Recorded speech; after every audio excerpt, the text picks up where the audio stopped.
से जितने भी गेस्ट हैं, कृपया सभी से निवेदन है, सभी टेंट में अंदर आ जाएं। बाहर जितने भी खड़े हैं या जहां तक मेरी आवाज़ आ रही है, सभी से मेरा निवेदन है, आए हुए जितने भी गेस्ट, जितने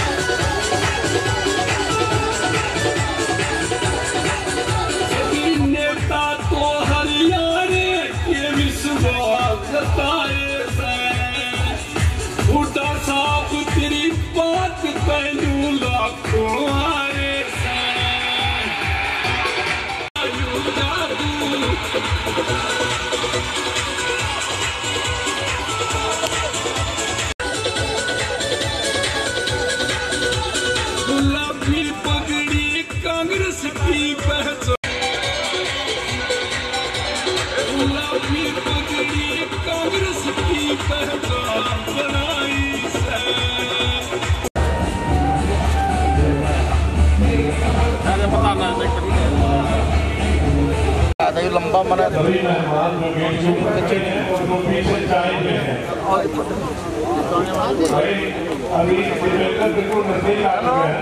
इलेक्शन हुआ, उसमें जो भी कुछ हुआ वो हम सब जानते हैं, किंतु अब हमारे पास फिर से एकजुट होने का और राहुल गांधी जी की जो उन्होंने अब संगठन का निर्माण किया, संगठन को बनाकर जिस तरह से हम सब ने एकत्रित होकर एकजुट होकर काम करना है, ताकि हम अगला जो चुनाव आए या उससे पहले, जैसा कि हम तथ्य देखते हैं, हम इस समय का माहौल देखते हैं, तो ऐसा प्रतीत होता है कि लगता नहीं है 4 साल या बाद इलेक्शन होंगे, ये 6 महीने या साल में ही सरकार बदलेगी।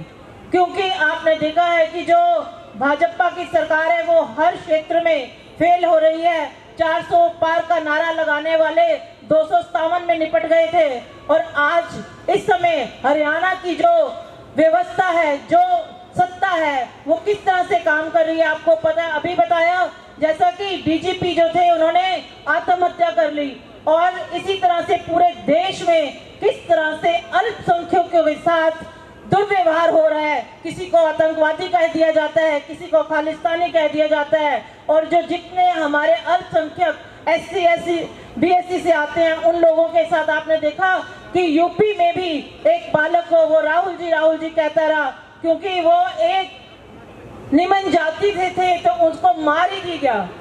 मतलब इस समय हमारे देश जो कि धर्म निरपेक्ष देश बनाया गया था, उसमें इतनी अराजकता है कि आज हर व्यक्ति अपने आप को सेफ महसूस नहीं कर रहा। ऐसा राज किस काम का जहां पे हर व्यक्ति को अधिकार ना हो बोलने का। आप देखते हैं जो भी भाजपा के खिलाफ बोलता है, ऐसे ऐसे कानून बना दिए गए हैं कि उनको अंदर कर दो और अंदर उनकी जिंदगी को भी खत्म कर दो। तो क्या हम ऐसे राज की कामना करते हैं? ये हमारा देश सब जाति सब धर्मों का है। जो राहुल जी की सोच है, जो कांग्रेस की सोच है, वो ये है कि हमने सरल धर्म को लेकर चलना है, 36 बिरादरी को लेकर चलना है। तो राहुल जी की सोच के साथ संगठन का निर्माण हो रहा है, और इसके साथ साथ आज हम नाहर संधू जी के यहाँ पर हैं, और नाहर संधू जी जो कांग्रेसी पुराने हैं और सारे उनका साथ देने के लिए तैयार बैठे हैं। जैसा जैसा राहुल जी और जैसे जैसे संगठन की हमारे प्रदेश अध्यक्ष नरेंद्र राव जी की संगठन में वो जैसे जैसे सबकी ड्यूटी लगाएंगे, पद पार देंगे, वैसे वैसे हम सब मिलकर जो कांग्रेस का झंडा बुलंद करेंगे और जो एकजुटता का परिचय देते हुए कांग्रेस की सरकार लाने में अपना एक एक पल एक एक कदम उन पर समर्पित करेंगे। इन शब्दों के साथ मैं अपनी वाणी को विराम देती हूँ, और एक बारी जोर से नारा लगाना है। अब हमने मेरी आवाज मैं अगर वैसे भी बोलूं तब भी बहुत ज्यादा है, तो आप लोगों की आवाज बहुत ऊंची होनी चाहिए। कांग्रेस पार्टी, कांग्रेस पार्टी, राहुल गांधी, सोनिया गांधी, श्री मल्लिकार्जुन खड़गे जी, धन्यवाद। हमारे करनाल के यूथ के अध्यक्ष रजत लाठर जी से कृपया आए और आप सभी को संबोधन करें। धन्यवाद। जोड़कर नमस्कार। आज हमारे बीच हमारे पूर्व विधायक भाई राकेश काम्बोज जी, धर्मपाल गोंदर जी, हमारे भीमसेन मेहता जी पूर्व मंत्री रहे, हमारे सरदार बख्शी सिंह वीरक जी, हमारे ताऊ पप्पू लाठर जी, हमारे बसंत राणा जी, निश्चय सोई जी, सोनी शर्मा जी, हमारे राणा जी, गुरविंदर कौर मैडम जी और अन्य सभी साथियों का यहाँ पर पहुँचने पर बहुत बहुत धन्यवाद और आभार। सबसे पहले साथियों एक नारा लगाते हैं कि आज शायद हम मुसीबत के समय में, जब हमारी सरकार एकदम क्लियर थी कि भाई हमारी सरकार आएगी, लेकिन इस समय में भी कुछ कारण रहे कि हमारी सरकार नहीं आई, लेकिन वो धन्यवाद। तो इस मुसीबत की समय में भी जैसे परिवार के साथ मजबूती के साथ खड़े रहते हैं, तो आज भी हम सभी का एक ही फर्ज है कि इस मुसीबत के समय में भी परिवार के साथ हम सभी कंधे से कंधा मिला के खड़े रहें। दो लाइनों में जरूर एक बात कहूँगा कि पाँव घायल हैं फिर भी चलना है, पाँव घायल हैं फिर भी चलना है, हार को जीत में बदलना है, रात को तो जुगनू टिमटिमाते हैं, अरे हम तो सूरज हैं, हमें तो दिन में जलना है। साथियों, आज सबसे बड़ी जो चीज़ है हमारे सामने कि एक भी चीज़ ऐसी नहीं है जिस चीज़ में हम ये कह सकते हैं कि हम संतुष्ट हैं। चाहे बेरोजगारी हो, आज बेरोजगारी चरम सीमा पर है। आज हमारे करनाल से विधायक जी हैं, वो चाय पे चर्चा करते हैं। हम तो कहते हैं कि विधायक जी आज चर्चा करनी है तो नाज मंडी में जाके चर्चा कीजिए उन किसानों के साथ जिनको आज जो है एमएसपी नहीं मिल रही है। आज मजबूर है हमारा किसान बेहाल है।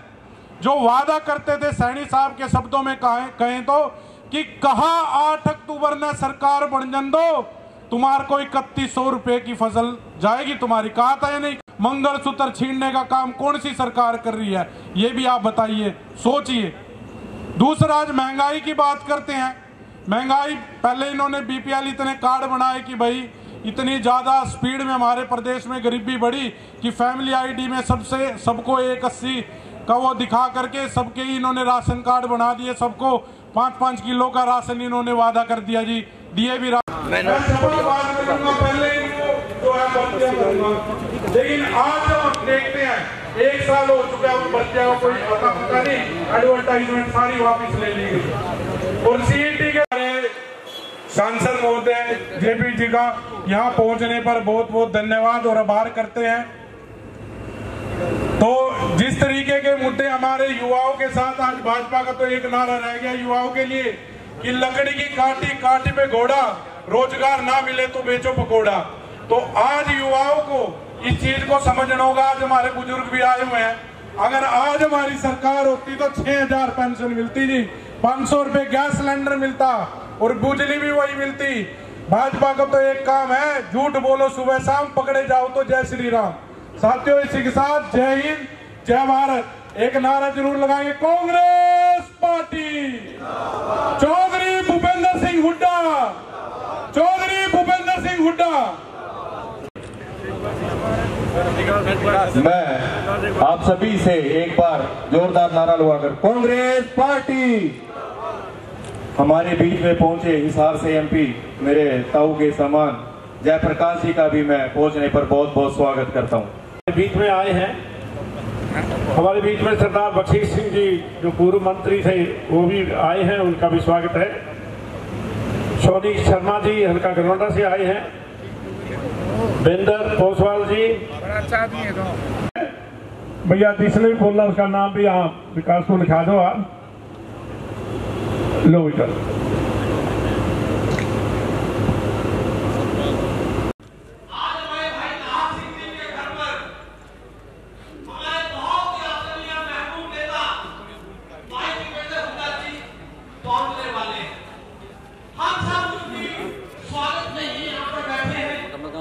ये भी गलत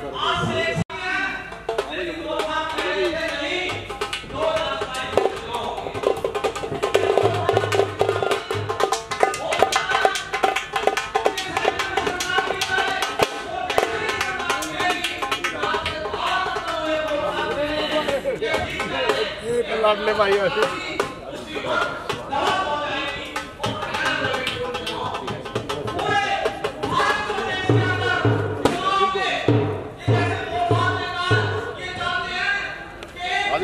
आ जाओ आपके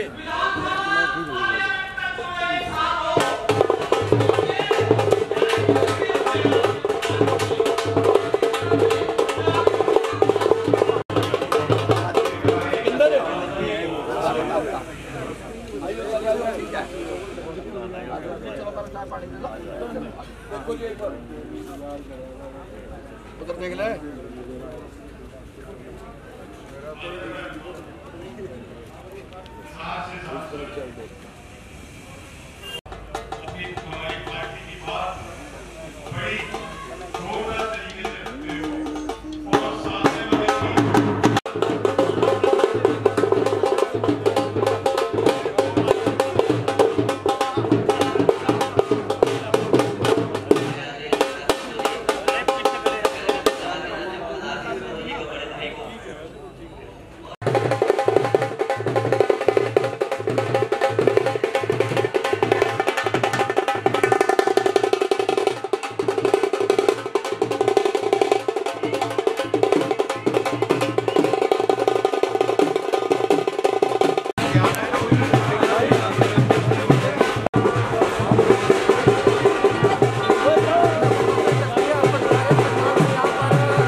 सभी से निवेदन है, कृपया सभी स्थान ग्रहण करें, सभी सामने आ जाए।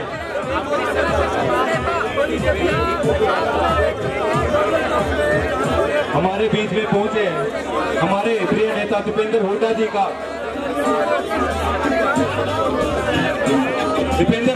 पहुंचने पर बहुत बहुत स्वागत करता हूं। हमारे बीच में युवा दिलों की धड़कन भाई दिवांशु पुत्री राजा जी का पहुंचने पर बहुत बहुत स्वागत करते हैं। दीपेंद्र हुड्डा, दीपेंद्र हुड्डा, दीपेंद्र हुड्डा, भाई दिवांशु पुत्री राजा, चौधरी उदयमान जी, चौधरी उदयमान जी, चौधरी उदयमान जी।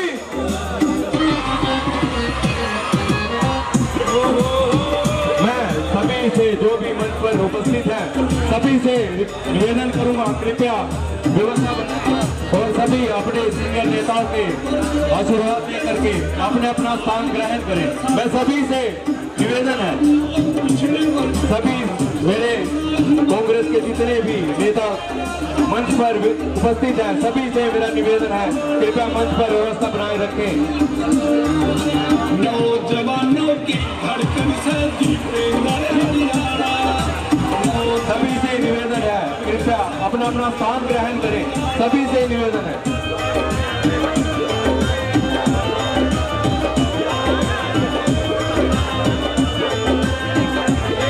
जितने भी मेरे साथी गेट पर खड़े हैं कृपया सामने आ जाए, जितने भी मेरे साथी खड़े हैं सभी से निवेदन है। मेरा भाई विशाल चौधरी जी हमारे बीच में पहुंचे हैं, उनका स्वागत है। एडवोकेट सुमित गोयल जी का पहुंचने पर बहुत बहुत स्वागत है।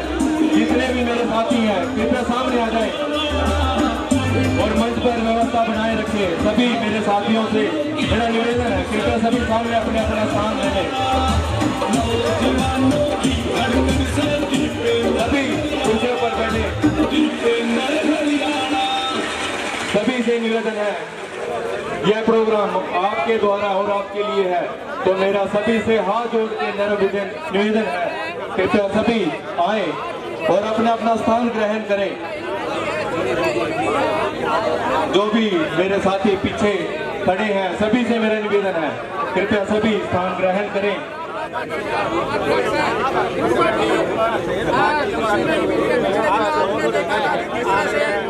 यह प्रोग्राम आपके लिए और आपके द्वारा किया गया है, तो सभी से निवेदन है, कृपया व्यवस्था बनाए रखें और अपने नेताजी का जोर नारा लगा करके स्वागत करें। भाई दीपेंद्र हुड्डा, भाई दीपेंद्र हुड्डा, चौधरी उदयमान जी।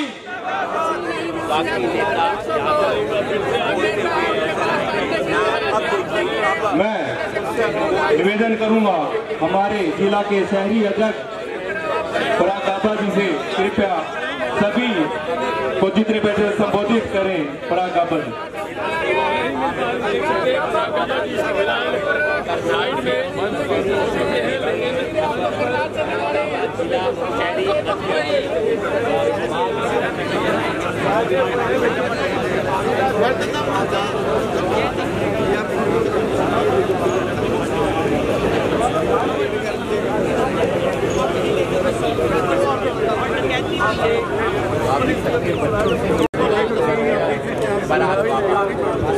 सबसे पहले मैं यहाँ पर आए भाई दीपेंद्र सिंह हुड्डा जी और उनके साथ आए Jayprakash ji, member of parliament Hisar, Chaudhary Nath Singh Sandhu ji जिन्होंने ये प्रोग्राम आयोजित किया, उदयभान जी जो पूर्व अध्यक्ष, दिवांशु पुत्री राजा जी, ब्रजेश वैद जी हमारे ग्रामीण के जिलाध्यक्ष, राकेश कंबोज जी एक्स MLA, भीम सिंह मेहता जी पूर्व मंत्री, सुमिता सिंह जी पूर्व मंत्री, दिलबाग सिंह मौर्य जी, सरदार बख्शीश सिंह एक्स मंत्री, धर्मपाल जी x MLA, Sultan Singh ji x MLA, Rajpal Santu जी, सुरेश गुप्ता जी कार्यकारी अध्यक्ष, भाई नजीर प्रधान, जिंदर कोसवाल जी, सतीश बलारा जी, शशि वत्स जी, विकास संतू जी, ललित अरोड़ा जी, सतीश बलिहारा जी, बाकी सभी साथी सम्मानित मंच में किसी का नाम रह गया तो मैं माफी चाहूंगा। जनता गोदर जी, सभी साथियों का यहाँ पर पधारने पर बहुत बहुत धन्यवाद। मैं दिल की गहराइयों से बड़े भाई नाथ संधू जी जिनका संघर्ष करनाल की जनता भी जानती है, बखूबी और कांग्रेस पार्टी भी जानती है। लाल संधू जी का नाम करनाल की राजनीति में और कांग्रेस के इतिहास में कोई अछूता नहीं है। नाग संधू जी का अपना एक इतिहास है, उनके परिवार का इतिहास है कांग्रेस पार्टी में। तो नाग संधू जी के हमारे भाई दीपेंद्र हुड्डा जी के साथ हाथ से हाथ मिलाने पर उनको बहुत मजबूती का काम और मजबूती देंगे। मैं आज और बात रखना चाहता हूं कि सभी जितने हमारे आदरणीय हमारे XMLA उन्होंने हमें सीधा मंच से बोला कि आप ही हमें सीधा संबोधित करेंगे, तो मैं उनका भी दिल की गहराइयों से धन्यवाद करता हूं। मैं आप काफी टाइम से आप लोग पहले वेट कर रहे हैं, तो मैं ज्यादा आज कुछ नहीं कहूँगा। और हमारे बीच में हमारे जो मुख्य अतिथि आए हैं उनकी बात सुनने के लिए मैं उनको कहूंगा। और हमारे इसके बाद राजेश वैद्य जी से कहूंगा कि राजेश वैद्य जी आएंगे, वो अपने विचार रखेंगे। राजेश वैद्य जी। कांग्रेस पार्टी, सर्वप्रथम मैं करनाल जिला कांग्रेस कमेटी के सभी वरिष्ठ सम्मानित नेताओं से क्षमा प्रार्थी हूँ। समय का अभाव है और ये यूनानिमसली ये डिसीजन लिया गया कि भाई शहरी और ग्रामीण जिलाध्यक्ष अपनी बात रखेंगे कांग्रेस की तरफ से, तो मैं उसके लिए क्षमा प्रार्थी हूँ। सबसे क्षमा चाहते हैं कि सबको समय नहीं मिल पाया।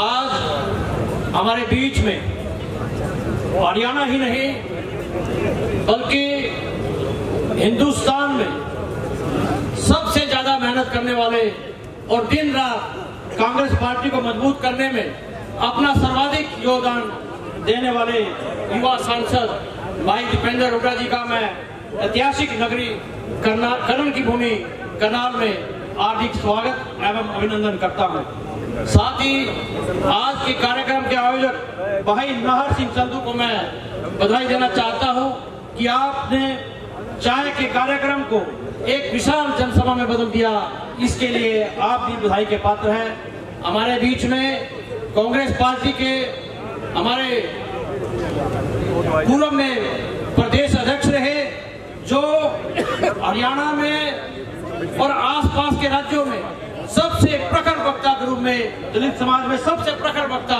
हमारे आदरणीय पूर्व अध्यक्ष चौधरी उदय भान जी, हमारे साथी पूर्व मंत्री भीमसेन मेहता जी और हमारे यहाँ से लोकसभा प्रत्याशी रहे हमारे युवा साथी भाई दिवांशु बुद्धि राजा जी, हमारे बख्शीश सिंह बिर्ग जी, हमारे वर्किंग प्रेसिडेंट बड़े लंबे समय से पार्टी की सेवा कर रहे भाई गुप्ता जी और मंच पर आसीन सभी व्यक्ति, मैं उन सबका जिनका नाम नहीं ले पाया उनसे क्षमा प्रार्थी हूँ। आज MP साहब एक ऐसी दुख की पीड़ा में, जब आज पूरा देश गमगीन है, हमारे दलित समाज के एक बहुत ही होनहार IPS अफसर के समक्ष ऐसी परिस्थितियां पैदा की बीजेपी ने कि उनको आत्महत्या जैसा कदम उठाने को मजबूर होना पड़ा। तो आज MP साहब और सभी दलित समाज के जो कांग्रेस के MLA साहिबान हैं, मेंबर पार्लियामेंट है, सब के सब आज दुख की इस घड़ी में उसके भी अपनी कुमार जी के प्रति संवेदना व्यक्त करने पहुंचे थे, इसीलिए ये लेट हुए। आज आपको ज्यादा हमारे MP साहब बताएंगे, मैं तो आपको इतना ही कहूंगा कि आज भारत का संविधान और लोकतंत्र दोनों खतरे में है और ऐसे में कांग्रेस पार्टी एक ऐसी पार्टी है जो इस समय सड़क पर है। चुनाव में बेशक 4 साल पड़े हैं, लेकिन हम सब लोग जब हमारे मेंबर पार्लियामेंट नहीं बैठ रहे, ये दिन रात एक ही मैं देख रहा हूँ, तो हम सबका ये नैतिक कर्तव्य बनता है पार्टी के प्रति भी और इस देश के प्रति भी कि आज संविधान और लोकतंत्र को कुचला जा रहा है। तो आप सब इस लड़ाई में सहयोग करें और कांग्रेस पार्टी को मजबूत करने का काम करें। इन्हीं शब्दों के साथ मैं आप सबका यहाँ पहुँचने पर हार्दिक आभार व्यक्त करता हूँ। जय भीम, जय कांग्रेस, जय संविधान। मैं निवेदन करना चाहूंगा हमारे हरियाणा के पूर्व मेरे अध्यक्ष चौधरी उदय भान जी कृपया आए और आप सभी जो इतनी देर से उनका इंतजार कर रहे हैं उन सभी को संबोधित करें। चौधरी उदय भान जी।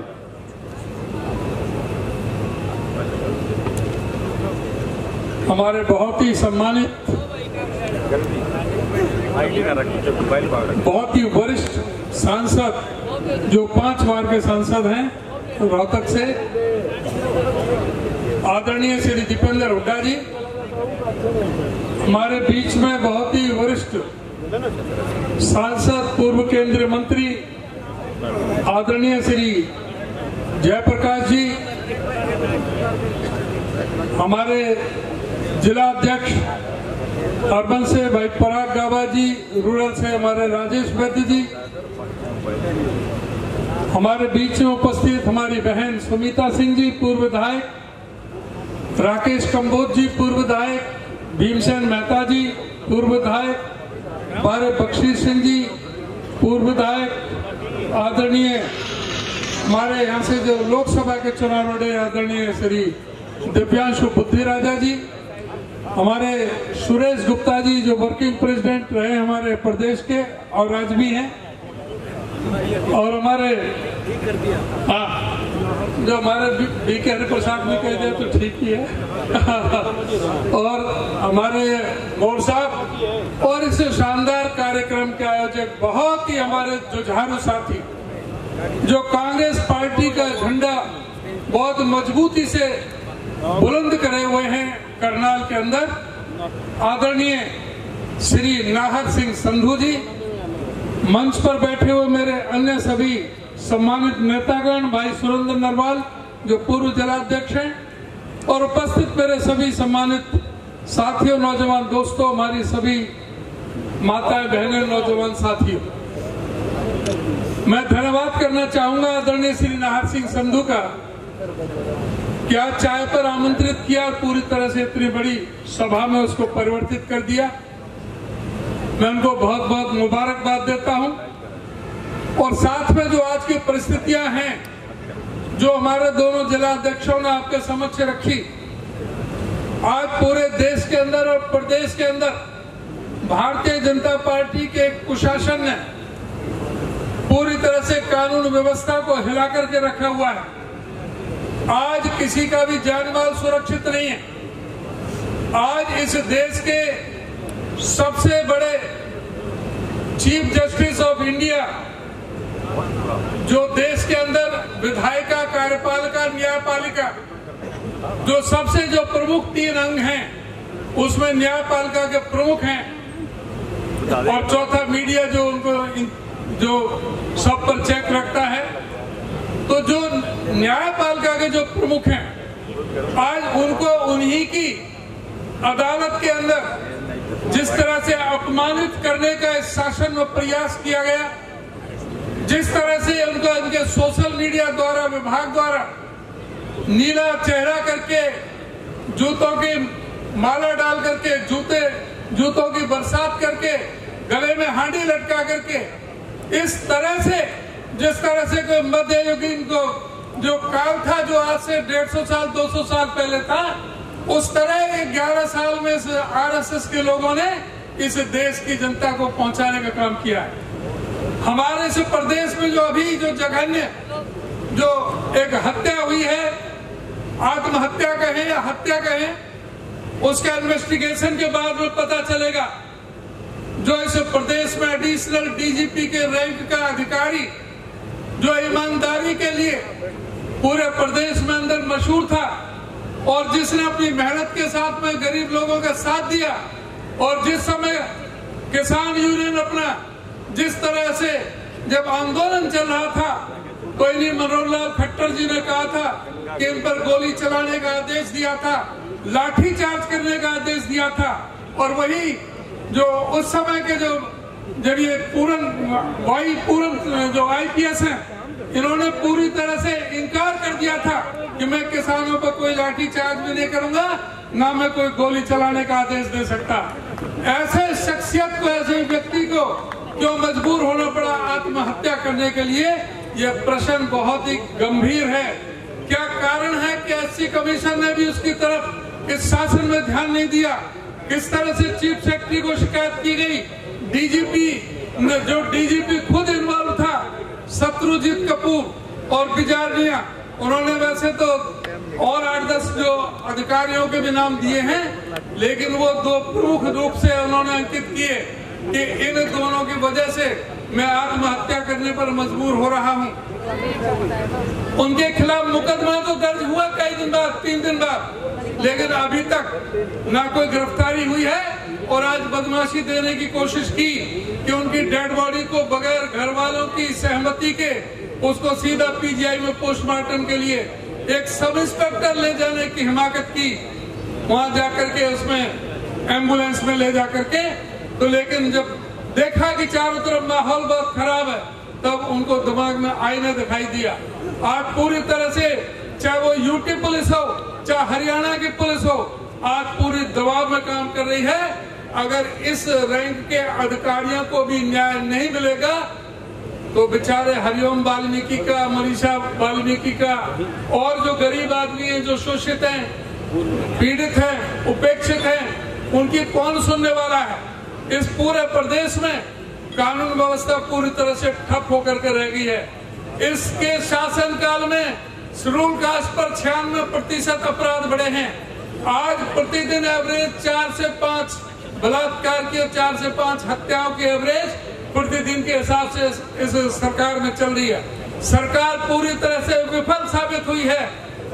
लोगों को झांसा दिया था कि हम 3100 रुपए में धान खरीदेंगे 8 अक्टूबर के बाद में, आज धान 400-500 रुपए क्विंटल नीचे बेचना पड़ रहा है।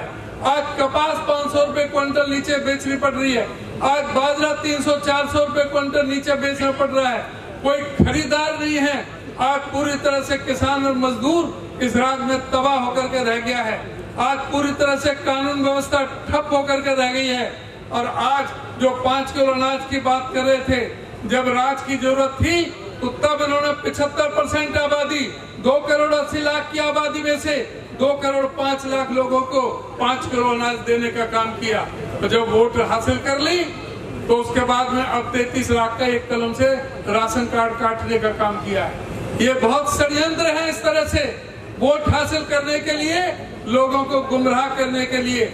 उसी तरह से महिलाओं को झांसा दिया गया था कि 2100 रुपए हर महीने देने का हम काम करेंगे।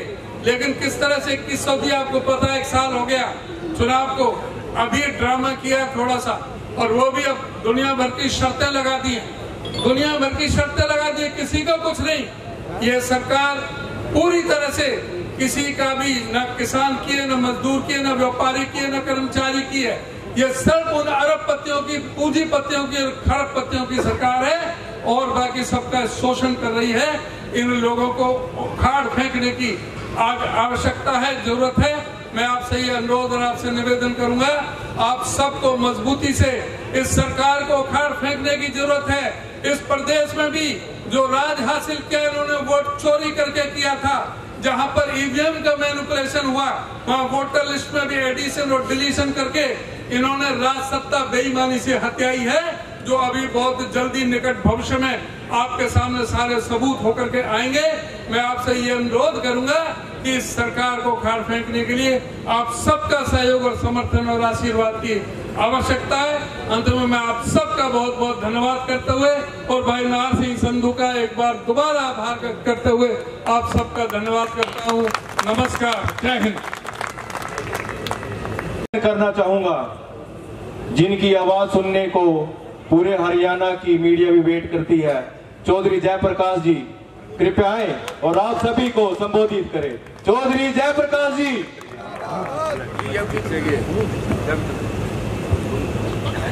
सदाबहार नेता आप तो सदाबहार। देखो साथियों, मंच पे बहुत हमारे सीनियर लीडर बैठे हैं। मैं सबसे माफी चाह करके, हमारे अध्यक्ष साहिबान भी दोनों बैठे, उदयबान जी ने, एक्स मिनिस्टर, हमारे वर्किंग प्रेसिडेंट, सब साथी, एक्स MLA भाई दीपेंद्र हुड्डा जी, जो आपकी आवाज खेत से लेकर के लोकसभा तक, सड़क से लेकर के लोकसभा तक उठाते रहे और उठा रहे हैं। और हमारे पूर्व अध्यक्ष चौधरी उदयबान जी ने जिस तरीके से विधानसभा चुनाव लड़ने के बाद अपनी सारी बातें बताई कि सरकार वोट चोरी से बनी और 1 महीना देश की पार्लियामेंट नहीं चली, 2 बात को लेकर देश के प्रधानमंत्री, देश के गृह मंत्री, देश के रक्षा मंत्री, हमारे आदरणीय नेता राहुल गांधी जी की बातों का जवाब नहीं देते। और एक लंबी लड़ाई के बाद बड़ी मुश्किल से शायद आप लोगों को ये बहकाते रहे कि विपक्ष या कांग्रेस या इंडिया गठबंधन हाउस नहीं चलने देता। हाउस तुम चलाना चाहते थे। प्रजातंत्र में बहस हम सबके लिए जरूरी है, और बिना बहस हम यदि कोई फैसला लेंगे, वो फैसला कभी देश के लिए, प्रदेश के लिए, समाज के लिए अच्छा हो नहीं सकता। ऑपरेशन सिंदूर पर चर्चा करना चाहते थे, नहीं करने दी। चर्चा शुरू हुई, हमारे होनहार सांसद, दो हमारे नौजवान सांसद, हमारे डिप्टी लीडर और दीपेंद्र सिंह, इन्होंने शुरू की। और आदरणीय प्रियंका जी ने तो बटी काट दी, हमने देखा होगा। अब बात करते हैं वोट चोरी के। उदयवान जी, ये तो वोट चोर नहीं, तो सारा सौदा चोर है।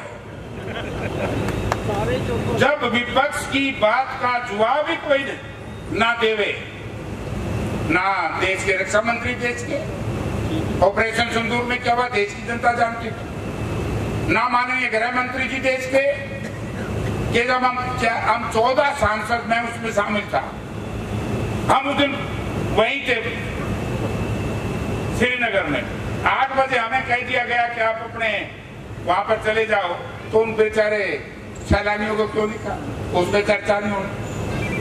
उसके बाद दीपेंद्र सिंह की 3-4 इश्यूज थे, प्रियंका जी ने सारी बात कही, और राहुल जी ने तो 2 ही बात पूछी थी कि सेना को हुक्म तो दे दिया, लेकिन हाथ पीछे क्यों बांधे, देश जानना नहीं बताया। दूसरा उन्होंने कहा कि अमेरिका झूठ बोल रहा है, सच बोल रहा है, आज तक भी नहीं बताया। आज अमेरिका के झूठ या सच की वजह से हमारे हिंदुस्तान के मतलब लाखों नौजवान बच्चे बड़े विवश होकर के अमेरिका में अपना जीवन बसर करते हैं, और ये इस देश की गूंगी और बहरी सरकार आपके बीच में कहती है कि हमारी विदेश नीति बड़ी सफल है। तो नुकसान बहुत किया। अब आप बात आ जाओ भाई, हम तो आए थे नार भाई चाह पी, SIR पे चर्चा नहीं कराते, SIR पे चर्चा नहीं कराएंगे, वही तो वोट चोरी है। और वोट चोरी का उदाहरण तो मैं भी खड़ा। जिस दिन मैं लोकसभा का चुनाव लड़ करके शाम को EVM बंद हुई, और 5 दिन के बाद 50,000 वोट बढ़ गए। हमने कहा डिप्टी कमिश्नर से, जो हमारे रिटर्निंग अफसर थे, भैया वोट तो पहला बढ़ गई, भी कैसे बढ़े? बोला जी ठीक से गिनती नहीं हुई। जब ये गिनती करनी जानते तो अगले से आप ठीक खड़ा करेंगे भाई। तो बेईमानों के हाथ में इस देश की जनता ने, और विशेष तौर से हरियाणा प्रदेश की जनता ने, ऐसे लोगों के हाथ में सत्ता दे दी मित्रों, जिनके हाथों में आज ना किसान का अधिकार सुरक्षित, ना नौजवान सुरक्षित है, ना महिलाएं सुरक्षित हैं। मैडम अभी कह रही थी कि कल 7 बजे एक गुड़िया का बिला कड़ा दे दे, नहीं तो तेरी बांह काटांगे। अरे भाई की जरा गेट के बाहर नाहर सिंह के गेट। तो इस तरह की हालत है। उदयवान जी कह रहे थे, जब सीनियर IPS अफसर क्यों खुदकुशी की, इस पे हम सब ने विचार करना चाहिए कि वो समाज और वो व्यक्ति, उसका परिवार कितना परेशान। और उसमें मैं धन्यवाद देता हूँ हमारे नेताओं का। मुझे पता लगा कि दीपेंद्र सिंह कहने लगे बोले मैं लेट हो गया, लेकिन वहां पर ऐसी परिस्थितियां थी, मैं बीच में छोड़ करके नहीं आ सका। इसने उस साधारण दलित समाज के अधिकारी की डेड बॉडी, अब देसी भाषा में लाश कहते हैं, उसकी सुरक्षा के लिए 4 घंटे लगाए। दीपेंद्र जी, ये लोग तो आपके अपने, हमारे भाई, हमारे साथी, और मेरा तो इनसे बहुत पुराना लगाव रहा है। नाहर सिंह के जो बड़े भाई थे कलबीर, जब वो त्याग सिंह कॉलेज के प्रेसिडेंट बने, उसके बाद हमारे साथ बहुत संबंध थे। और भाई यूं भी था तो मेरे गिला ठीक है, लेकिन भाई तो मैंने बड़ा माना था, लेकिन कुया उपचुप कर दिया था। मैं एक दिन बोला रहा नाहर सिंह, मारा कुआवत है, बोला तारा चेहरा डरे आज, बोला बोली चेह डाले, ना तेरा अच्छे ना मेरा अच्छे। तो भाई सारे ठीक ठाक हो गए। आज प्रदेश चाहता है जो प्रदेश के साथ ठगी हुई है उस ठगी से मुक्ति हासिल करने के लिए, उन ठग प्रवृत्ति के नेताओं से पीछा छुटवाने के लिए आज आपके सामने माननीय हमारी पार्टी के नेता माननीय राहुल गांधी जी ने, हमारे अध्यक्ष खड़गे साहब ने, हम सब के नेता सोनिया गांधी जी ने, प्रियंका गांधी जी ने, वेणुगोपाल बी के हरिप्रसाद जी ने मिलकर के एक फैसला लिया। पहले अध्यक्ष बनाए, बहुत बढ़िया, कोई विरोध नहीं, प्रजातांत्रिक तरीके से। उसके बाद अब स्टेट बना दी। अब 5 दिन 10 दिन हो गए ना बड़ी ना स्टेट। अब सांप की तरफ, जैसे सांप काटने के बाद घायल हो जाते हैं बेहोश, आज सारी पार्टियां, चाहे वो बीजेपी हो, चाहे उसकी वोट काटू पार्टी हो, और चाहे उनके अप्रत्यक्ष रूप से समर्थक हो, सब के सब मर्द पराए पड़े हैं। क्यों पड़े हैं? क्योंकि पार्टी ने बहुत बढ़िया निर्णय लिया है। प्रदेश का विधायक दल, प्रदेश की जनता चाहती थी कि एक बार फिर चौधरी भूपेंद्र सिंह हुड्डा को ला करके और जिस तरीके लड़ाई लड़े, और फिर उनका साथ में बहुत बढ़िया हमारा नौजवान साथी विवेक भाई कह रहा था, बोला नौजवान को नहीं यार, मेरी उम्र के हिसाब से तो नौजवान में हो। राव नरेंद्र सिंह बढ़िया है, 3 बार का विधायक है, तो एक टीम बनाई और भी बहुत से लोग उसमें शामिल होंगे। लेकिन मैं एक बात कहना चाहूँ, अब की बात ये करनाल वाले बकाई में आए थे, हम कैथल चीन वाले को नहीं हम आज ना बैठा हमसे सारा फट्टड़ मारती त्याजी आए मेरे यार। मैं पार्लियामेंट में देखता हूँ, हर जिस इलाके में इतने बहादुर लोग रहते हो, जो इलाका बड़ा समृद्ध हो, उस इलाके के साथ ठगी होगी, जो तारे के लिए ठगी होगी। हम तो कर बचाएंगे सार जिंदवार, ईवीएम तो ठीक कर देंगे, बाबा इनका ठीक हो जाएगी, 5-7 घंटे रहो, सारी पोल खुल जाएगी। मैं एक बार फिर मैं जिम्मेवारी लाके जाऊं भाई, उन अफवाहों से भी सावधान रहो, उन लोगों से भी सावधान रहो जो सीधे डायरेक्ट या इनडायरेक्ट बांगे टाइल के, कोई दल हो, कोई व्यक्ति हो जो बीजेपी का मजबूत करने का काम कर रहे हैं, हम सब ने उनका जम करके विरोध करना चाहिए। खेत में, खलियान में, दुकान में, गांव में, सबको मुंह तोड़ जवाब दो। और कांग्रेस पार्टी का मुकाबला राहुल गांधी जी का लोहा भारत सरकार के प्रधानमंत्री ने मान लिया। जो उन्होंने कहा था वो पूरे देश में सच निकलने लग रहा है, इसलिए कांग्रेस का हाथ कोई पकड़ नहीं सकता। बस हम ना किसी का कान कुर्सी ला के नुकसान ना कर बैठियो। आपका बहुत बहुत धन्यवाद। बहुत बहुत धन्यवाद। मैं निवेदन करूंगा मेरे पिताजी नाहर सिंह संधू जी से, कृपया आप सभी को संबोधित करें। धन्यवाद। हमारे बीच में पहुंचे इस प्रदेश के बहुत ही होनहार सांसद भाई दीपेंद्र हुड्डा जी, उनके साथ पहुंचे पूर्व प्रदेश के अध्यक्ष उदय भान जी, मेरे बड़े भाई जयप्रकाश जी, भीमसेन मेहता जी, हमारी बहन सुमिता सिंह जी, हमारे दोनों अध्यक्ष शहरी और ग्रामीण, और हमारे रिश्तेदार भी हैं, वो तो बड़े भाई हैं, दिलबाग मौर्य जी, हमारे भाई रोहित जाखड़ जी जो मेरठ से मेरे एक बुलावे में यहाँ पे पहुंचे हैं, मेरे बड़े अजीज हैं, मेरे दुख सुख के साथी हैं, हमारे भाई सुरेश गुप्ता जी हमारे बीच में, और जितने भी स्टेज पर बैठे, एक हमारे छोटे हमारा भतीजा है अजीज दिवांशु बुद्धि राजा जी, धर्मपाल जी,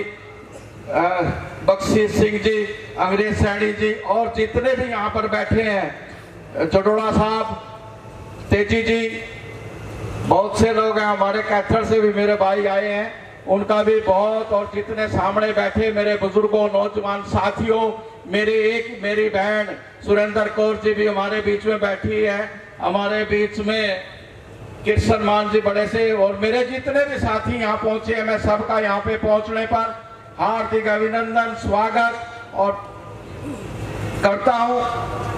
मैं आपके बीच में ज्यादा समय नहीं लूंगा क्योंकि आप हमारे आदरणीय नेता हर करोड़ों लोगों की दिलों की धड़कन दीपेंद्र जी को सुनने के लिए यहाँ पे एकत्रित हुए हैं। मैं तो बस इतना ही कहूंगा कि जैसे मैं पहले भी कांग्रेस के लिए ईमानदारी से झंडा लेके कांग्रेस के लिए काम किया था, निडर काम किया था, मैं आगे भी दीपेंद्र जी को ये विश्वास दिलाता हूं उससे भी ज्यादा जोश में मैं कांग्रेस का झंडा लेके कांग्रेस की आवाज को बुलंद करने का काम करूंगा।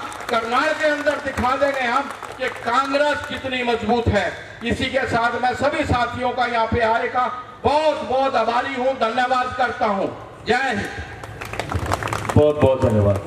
मैं निवेदन करूंगा, जैसे मेरे पिताजी ने कहा, करोड़ों दिलों की धड़कन, हरियाणा के युवा नेता, आप सभी के प्रिय नेता दीपेंद्र हुड्डा जी से कृपया आप सभी को संबोधित। हमारे बीच में हमारे बहुत ही आदरणीय हरियाणा प्रदेश कांग्रेस कमेटी के पूर्व अध्यक्ष चौधरी उदयभान जी, हमारे बहुत ही आदरणीय पूर्व केंद्रीय मंत्री और चौथी बार जो हरियाणा का प्रतिनिधित्व देश की सबसे बड़ी पंचायत लोकसभा में कर रहे हैं हिसार से, आदरणीय जयप्रकाश जी, हमारे बीच में हमारे कांग्रेस के हरियाणा प्रदेश कांग्रेस कमेटी के कार्यकारी अध्यक्ष सुरेश गुप्ता जी, यहाँ से कांग्रेस के लोकसभा के प्रत्याशी रहे दिव्यांशु बुद्धिराजा जी, पूर्व मंत्री आदरणीय भीमसेन मेहता जी, पूर्व विधायक आदरणीय सुनीता सिंह जी, पूर्व विधायक राकेश कंबोज जी, पूर्व विधायक धर्मपाल गोंदर जी, पूर्व विधायक पूर्व मंत्री बख्शी सिंह विर्क जी, पूर्व सीपीएस पूर्व विधायक सुल्तान सिंह जडोला जी, हमारे करनाल ग्रामीण के जिला अध्यक्ष नवनियुक्त जिला अध्यक्ष, उनको एक बार फिर बहुत शुभकामनाएं।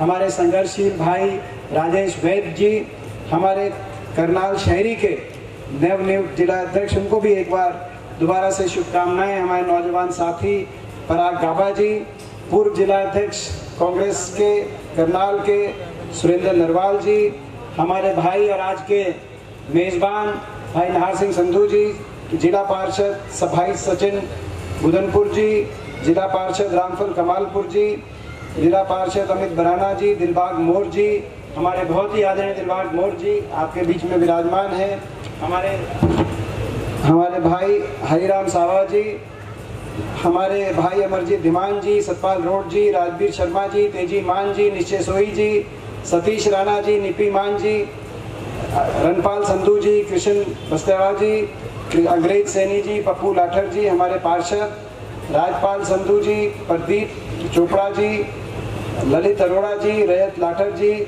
जिला अध्यक्ष युवा के रोहित जाखड़ जी, गुरविंदर कौर जी, सोनू शर्मा जी, सिकंदर संधू जी, हमारे महासचिव युवा कांग्रेस से नवीन जी, विंदर पोसवाल जी, शशि वत्स जी, सतीश बलारा जी, सुनील कौशिक जी, बहुत से साथी, हो सकता है किसी का नाम नहीं भी लिखने में आया हो, सभी पूरा कांग्रेस यहाँ पे परिवार मुझे दिख रहा है। हाँ, सुमित मंडान हमारे युवा के जिला अध्यक्ष, दोनों जिला अध्यक्ष युवा के भी हमारे बधाई देते हैं कि दोनों हमारे जो ग्रामीण और शहरी के हमारे मेन कांग्रेस के जो जिला अध्यक्ष हैं, आपने भी अपनी जिम्मेदारी लेते ही एक एहसास कराया है कि करनाल के अंदर कांग्रेस कितनी मजबूत है और आपका बड़े अच्छी तरीके से सहयोग युवा के भी दोनों जिला कर रहे हैं, तो हम आपको बहुत बहुत आपको इस बात की शुभकामनाएं देते हैं। गुरविंदर कौर जी, सचिन हमारे भाई एससी के हमारे जिला अध्यक्ष, एससी विभाग के जिला अध्यक्ष सुरजीत सैनी दिखाई दे रहे हैं, बहुत बड़ी साथी हैं, हमारी बहुत से सभी पिता तुल्य बुजुर्ग नौजवान साथी, मातृशक्ति, किसी का नाम रह भी गया हो तो मैं क्षमा चाहूँगा, हमारे बंटी जी और किसी का नाम रह गया हो तो मैं क्षमा चाहते हुए आज मैं भी अपने भाई नाहर सिंह जी को बहुत बहुत बधाई देता हूँ, क्योंकि चाय का प्रोग्राम था और हम तो कई घंटे लेट 2 बजे इनका टाइम था, मुझे लगता है कि शायद 4:30-5 बज गए होंगे। तो आप समझ सकते हो 3 घंटे लेट हम आपके बीच में पहुंचे हैं। और क्यों पहुंचे हैं, मुझसे पहले उदयभान जी ने आपको सारी बात बताई, जयप्रकाश जी ने आपको सारी बात बताई, क्योंकि चंडीगढ़ में एक बड़ा घोर अन्याय सरकार कर रही है। और वहाँ पर जब हम पीड़ित परिवार से मिलने, उनका दुख दर्द बांटने के लिए पहुंचे, तो वहाँ पर जब हमारी आवश्यकता उस परिवार ने महसूस करी और कहा कि थोड़ी देर आप यहीं रहो, तो कई घंटे वहाँ पे उनके बीच में हमें रहना पड़ा, क्योंकि सरकार की तरफ से न्याय वहाँ नहीं किया जा रहा। जो हमारे एडीजीपी रैंक के इतने वरिष्ठ आईपीएस अफसर पूर्ण कुमार जी को जो आत्महत्या जैसा कदम उठाना पड़ा हो और उसके बाद कोई कार्रवाई नहीं की गई हो, और उसके कुछ विलंब के बाद, देरी के बाद उनकी धर्मपत्नी ने उनके सुसाइड नोट के आधार पर एक कंप्लेंट दी और चंडीगढ़ पुलिस में, जिस कंप्लेंट में जो कानून व्यवस्था के मुख्य संरक्षक हैं, हरियाणा के ऐसे वरिष्ठ पुलिस अधिकारियों को नामित किया हो और जातिगत उत्पीड़न का आरोप लगाया हो, और उस कंप्लेंट पर आगे पिछले 2-3 दिन से कोई कार्रवाई नहीं हुई हो, तो आप समझ सकते हैं कितना घोर अन्याय किया जा रहा है। और केवल न्याय देश चाहता है, इस सरकार के साथ न्याय होना चाहिए, न्याय देश सरकार से चाहता है। और न्याय का अर्थ है निष्पक्ष जांच हो, जो दोषी हो उस जांच में उसको कड़ी से कड़ी सजा मिले, कोई बेगुनाह हो तो बेगुनाह पे कोई हाथ ना आए, लेकिन कोई दोषी कोई बचे नहीं।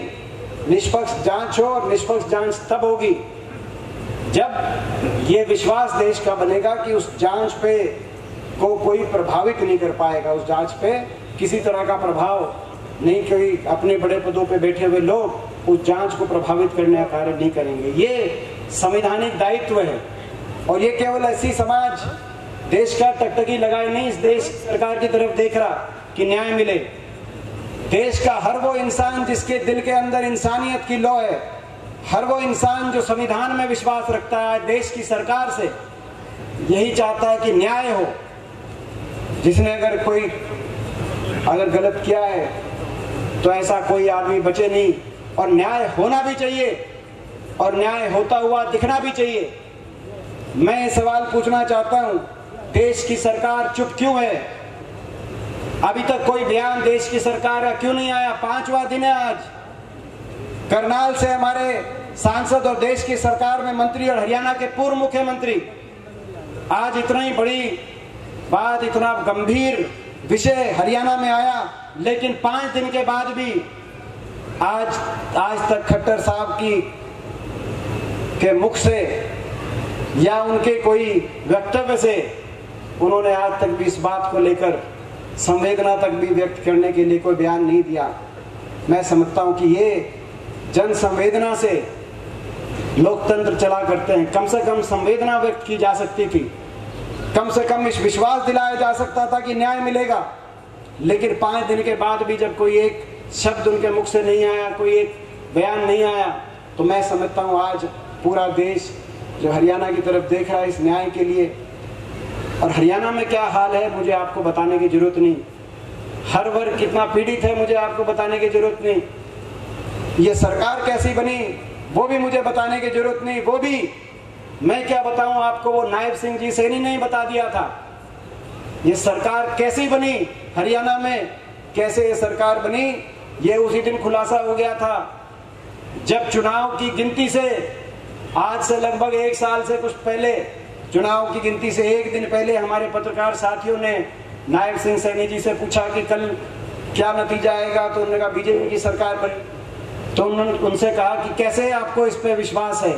वो ये भी कह सकते थे कि चुनाव प्रचार में लोगों का आशीर्वाद मिला, जन समर्थन मिला, इसीलिए सरकार बनेगी, लेकिन नहीं, उन्होंने ये नहीं कहा। उन्होंने केवल एक ही बात की कि आप चिंता ना करो, सारे इंतजाम कर लिए गए हैं, सारी व्यवस्थाएं हो गई हैं, कल सरकार बीजेपी की ही बनेगी। तो ये सरकार कैसे बनी ये किसी को बताने की जरूरत नहीं, देश जानता है।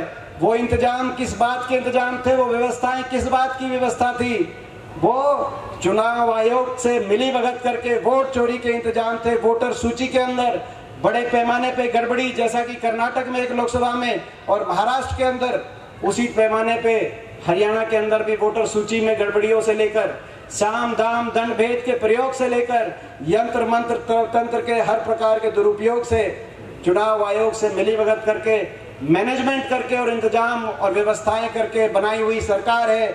जन भावनाओं के आधार पे बनाई हुई सरकार नहीं है। इसीलिए इतनी असंवेदनशीलता इस सरकार में दिखाई दे रही है कि 5-5 दिन के बाद भी एक दया का बयान भी किसी के मुंह से हमें सुनाई नहीं दे रहा, क्योंकि ये सरकार जन भावनाओं की नहीं, जन भावना बदलाव की थी।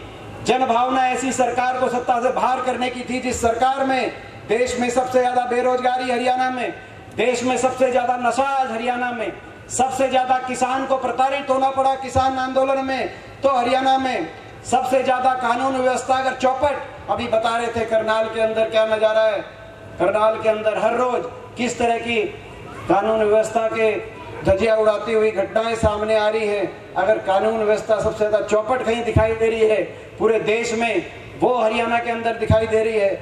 आज किसान को मंडियों में पैकात चुनाव को जीतने के लिए कहा गया 3100 देंगे, चुनाव को जीतने के लिए तो बहुत कुछ कहा गया, चुनाव को जीतने के लिए कहा गया कि हर महिला को 2100 देंगे, बाद में कंडीशन लगा दी कि भाई हर महिला को नहीं देंगे, कई कंडीशन ऐसी लगा दी आपको पता है। किसान को कहा गया 3100 देंगे, 3100 छोड़ो, एमएसपी पे भी किसान अपना अनाज नहीं मंडी पे बेच पा रहा, आज ये स्थिति है। तो आज ऐसी सरकार है जिसने हरियाणा की राजनीति को, हरियाणा को ही विकास की पटरी से नहीं उतारा, काम कुछ किया नहीं इन 11 साल में, कोई 11 साल में कोई काम नहीं हुआ, मगर हरियाणा के को विकास की पटरी से नहीं उतारा, हरियाणा की राजनीति को ही विकास की पटरी से उतार कर नकारात्मक राजनीति की पटरी पे चढ़ाने का काम किया। भाई को भाई से उलझाकर अपनी राजनीतिक रोटी सेकने के अलावा इस 11 साल में हरियाणा में कुछ किया नहीं सरकार से। इसीलिए आपको और हमको लड़ना होगा, सच्चाई के लिए लड़ना होगा। सच्चाई ये है कि आपस में भाईचारे के साथ हरियाणा प्रदेश देश में सबसे आगे जाए, ये सच्चाई है, यही इंसानियत है, यही सही रास्ता है। और इसी के लिए आपको हमको लड़ना होगा। बहुत आपने मेहनत करी थी, आपकी तपस्या में कोई कमी नहीं थी, आपने इतनी मेहनत करी, हर कांग्रेस कार्यकर्ता ने कोई कमी नहीं छोड़ी, लोगों की तरफ से कोई कमी नहीं थी तपस्या में। अगर कहीं कोई तपस्या में कमी नहीं थी, कोई मेहनत में कमी नहीं थी, लेकिन कई बार ऐसी हालात बनते हैं, मगर कोई बात नहीं, तपस्या बहुत करी थी, आपने भी करी थी, हमने भी बहुत तपस्या करी थी, लेकिन कोई बात नहीं, फिर तपस्या करेंगे, क्योंकि सच्चाई का रास्ते पे है। जब तक बदलाव हरियाणा में नहीं, और तपस्या करेंगे। तो ये मैं समझता हूँ संकल्प लेते हुए, आज बहुत बहुत बधाई देते हुए, नाहर सिंह जी एक बहुत सज्जन व्यक्ति हैं, मैं इनको बहुत लंबे समय से जानता हूँ, बहुत अच्छी तरीके से इनका पार्टी के अंदर हमेशा इन्होंने ईमानदारी से पार्टी के अंदर हर कार्यक्रम में अपना योगदान दिया है, पार्टी के लिए हमेशा ये खड़े रहे हैं, और हर पार्टी के कार्यकर्ता की, नेता की इन्होंने हमेशा इज्जत करी है, मान सम्मान किया है। ऐसे ही मैं समझता हूँ कि जो इनका व्यक्तित्व है वो न सिर्फ प्रशंसा के लायक है, लेकिन अनुशंसा के लायक भी है। ऐसा व्यक्तित्व होना चाहिए। तो भाई नहीं, बिल्कुल भाई साहब का बहुत बहुत मैं बधाई देता हूँ कि भाई बहुत बहुत। और आज भाई चाय का प्रोग्राम था, चाय के प्रोग्राम को आपने, हमें उम्मीद नहीं थी कि भाई चाय का प्रोग्राम, और वो भी 3-3 घंटे लेट, तो ये मैं समझ सकता हूँ कि कितने चाव से आपने आज का प्रोग्राम कराया, और कितने चाव से आप सब आए हजारों की संख्या में, वो मैं आप सबका भी बहुत बहुत धन्यवाद। मैं आप सबसे दोबारा पूछना चाहता हूँ भाई, अगर हमारा रास्ता ठीक है तो आप बताओ, एक लड़ाई दोबारा लड़े, एक बिगुल दोबारा बजाएं, एक बार हाथ उठा करके आप लोग बताओ। और भाई सारे प्रेस के सभी से आखिर में सभी प्रेस के साथी भी, ये जो आज घोर अन्याय हो रहा है देश में, एडीजीपी जिनका स्वर्गवास हुआ, एडीजीपी पूर्ण कुमार जी के लिए 2 मिनट का मौन हम सारे खड़े होके उनकी भगवान उनकी आत्मा को ईश्वर शांति प्रदान करे, उनको न्याय मिले। भाई दीपेंद्र सिंह हुड्डा,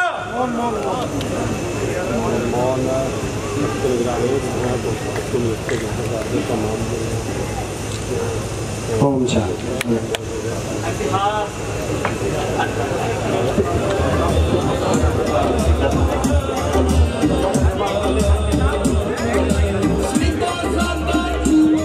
आप सभी का पहुंचने का बहुत बहुत धन्यवाद। मैं सदा आप सबका ऋणी रहूंगा और दिल की गहराइयों से आप सभी को जो पहुंचे हैं आशीर्वाद दिया, सभी का बहुत बहुत धन्यवाद।